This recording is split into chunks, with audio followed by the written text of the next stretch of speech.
Salut la famille Novelas FR, j'espère que vous allez bien. Je suis Randy Ngeke, c'est moi qui monte les vidéos sur la chaîne Novelas FR. Alors si je fais cette vidéo aujourd'hui, c'est pour vous offrir un cadeau spécial. Alors, qu'est-ce que c'est que ce cadeau? Pendant un mois, vous aurez droit à 2 vidéos par jour. Vous savez que faire une vidéo, réaliser une vidéo par jour, c'est vraiment compliqué. Alors là, je vais vous offrir 2 vidéos par jour.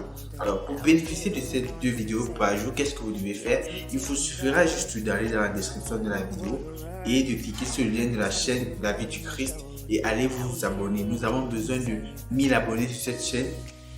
Et je sais que je peux compter sur vous car vous faites vraiment partie de cette famille. Ou alors il vous suffira juste de regarder la vidéo qui va s'afficher là. Vous verrez ce que vous devez faire pour vous abonner sur la chaîne La Vie du Christ. C'est une deuxième chaîne de la famille Novelas FR. Allez et abonnez-vous. Je sais que je peux compter sur vous. Merci et bonne dégustation.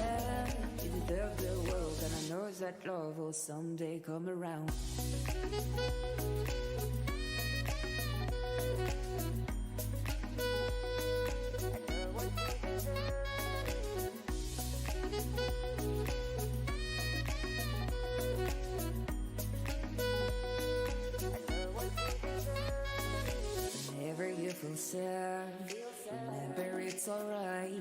You're surrounded by people that love you. Whatever you need will go through and forcing you to stay. No matter if I'm okay.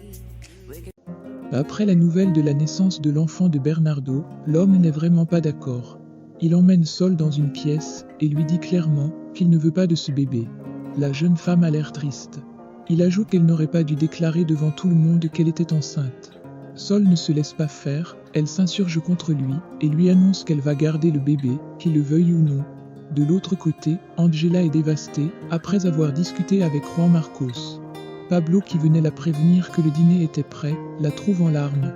La jeune femme lui avoue alors qu'elle a manqué à ses obligations en tant que garde du corps. En effet, elle se reproche le fait d'être tombée amoureuse de son patron. Peralta la console en lui disant que l'amour ne se contrôle pas, mais aussi qu'elle est une garde du corps irréprochable. Chez les Del Castillo, Fernanda discute avec Vicente. En fait, elle veut se débarrasser de Sol. L'homme est en panique, il ne veut pas assassiner la jeune femme.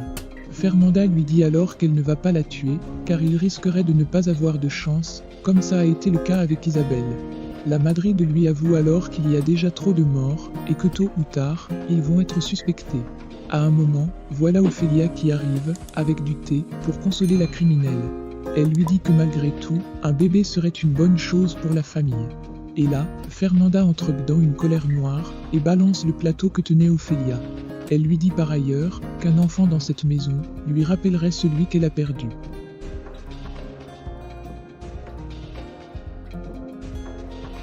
Dans un bar de la ville, lui écrit quelque chose. Il s'agit d'une lettre, dans laquelle il relate les crimes perpétrés par Fernanda, notamment les meurtres des parents de Juan Marcos, d'Isabelle et de l'inspecteur. Il décrit Fernanda comme étant une femme sans cœur, qui est prête à tout pour avoir Juan Marcos pour elle seule et l'éliminer à la fin. Après quoi il appelle un ami pour qu'il garde ses aveux. Dans la nuit, Arroyo se rend dans la chambre d'Angela. Une fois de plus, il lui déclare son amour et lui demande de ne pas se marier avec lui. Malgré le fait qu'Angela l'aime aussi, elle veut faire passer le bien de sa fille en premier. De ce fait, elle refuse encore les avances de son patron. Non loin de là, la tension monte quand Emma arrive dans la cuisine. Elle se montre désagréable envers Nelly et lui dit qu'elle n'est pas si gentille qu'elle le croit. La jeune servante ne se laisse pas faire et dit à sa patronne que sa relation avec Pablo ne durera pas longtemps. Emma s'énerve alors et une lutte est sur le point de commencer.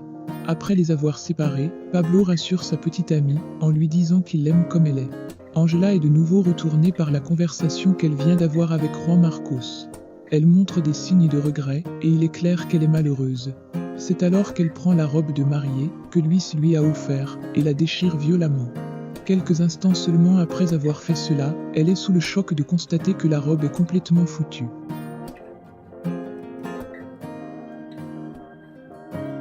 Le lendemain matin, Navarro fait son footing quotidien. À l'entrée de l'immeuble de son appartement, elle trouve Willy, accompagné de son garde du corps. Elle ne comprend pas pourquoi Guillermo se met toujours en danger. Il lui dit qu'il est venu rendre visite à Arthur, le chien. Mais nous savons tous que c'est un gros prétexte. Il lui dit aussi qu'il pourrait aller à l'appartement et l'attendre. Mais à un moment, des hommes arrivent en véhicule et se mettent à tirer sur eux. Par chance, les 2 femmes gardes du corps étaient là pour protéger Willy. De l'autre côté, Fernanda se rend chez Juan Marcos sans le lui demander avant. Elle s'incruste même jusqu'à sa chambre. L'homme lui reproche cela et elle fait mine d'en être désolée. Ils commencent donc à discuter et Arroyo lui dit une nouvelle fois qu'il n'est pas intéressé par. Et donc, il ne veut pas lui faire de mal. Fernanda ne l'entend pas de cette façon, elle lui fait du charme et finit par le convaincre de passer du bon temps avec elle. Au même moment, Bernardo discute avec Ophélia. Il est assez perturbé par Sol, qui lui crée des problèmes. La servante lui dit alors que c'est de sa faute, car il l'a attirée dans son lit. Néanmoins, elle ajoute qu'elle est disposée à l'aider, car ils sont frères et sœurs. Tout à coup, Del Castillo se met en colère et l'ordonne de ne plus jamais le dire à haute voix. Mais Ophélia lui répond que peu importe, car c'est la vérité.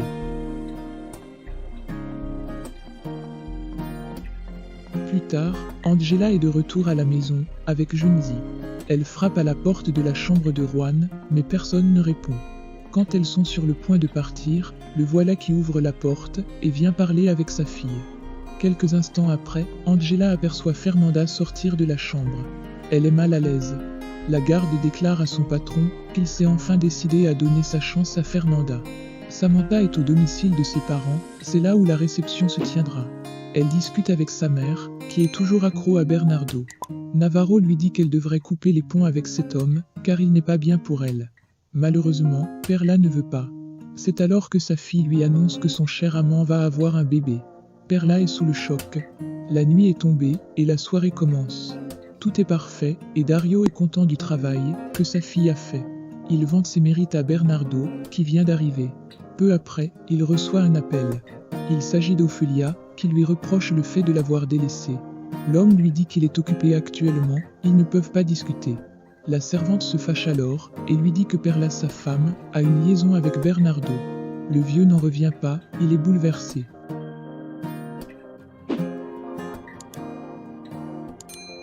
De l'autre côté, Sol va dans la chambre de Fernanda pour marquer son territoire. Elle se comporte comme la maîtresse de maison et dit à Fernanda qu'elle doit se débarrasser de son chat. Elle se dit être allergique. Fernanda, la psychopathe, prend son arme et menace la jeune femme. Sol est terrifiée, elle sort de la chambre en courant. À la réception, tout se passe plutôt bien. Les invités sont contents et Bernardo félicite Sami pour son savoir-faire. Perla, qui est présente, en profite pour féliciter Del Castillo par rapport à l'enfant qui va naître. Malheureusement, tout n'est pas si sûr. En effet, le pianiste qui anime la fête travaille pour les trafiquants. Il a avec une bombe qu'il place sous une table. Chez les Arroyo, Luis s'est rendu dans la chambre d'Angela. Quand il ouvre la boîte contenant la robe, il constate qu'elle est toute déchirée. Il entre dans une colère noire et dit à sa fille que sa maman est une mauvaise personne car elle a déchiré la robe qu'il lui avait offerte. Non loin de là, Angela et Juan Marcos se retrouvent dans le garage. Elle lui dit que le dîner est prêt. L'homme profite de ce moment d'intimité pour la remercier de ce qu'elle a fait pour lui et pour Junzi. Il lui dit aussi qu'il aimerait que son second souhait se réalise, c'est-à-dire vivre avec elle. C'est alors qu'ils s'embrassent. Fernanda, qui venait aussi voir Arroyo, les surprend. Elle entend aussi la partie où Juan Marcos dit qu'elle n'est rien pour lui. Là, Fernanda n'en peut plus. Elle prend son arme et la pointe sur les 2 tourtereaux. Va-t-elle faire feu ?